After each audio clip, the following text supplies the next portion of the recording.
Welcome to the Slop Farm. Enjoy the video. You start by getting the right Windows 11 ISO and a virtualization app. Download the ARM ISO if you have Apple Silicon, otherwise pick x64 for Intel.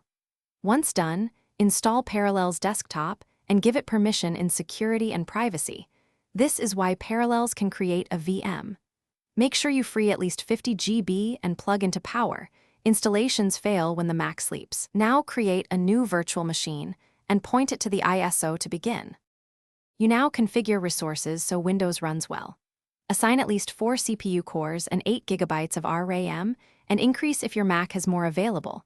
This balances performance versus Mac OS needs. Enable TPM and Secure Boot inside Parallels because Windows 11 checks those during setup.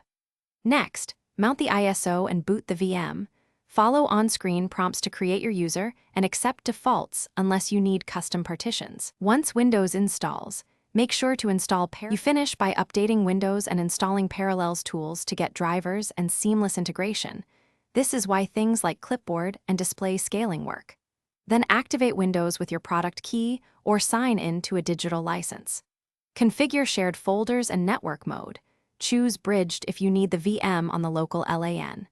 If something goes wrong, reset TPM and Secure Boot in VM settings, verify you have enough disk space, and re-download the ISO if the installer throws checksum errors. That usually fixes install failures.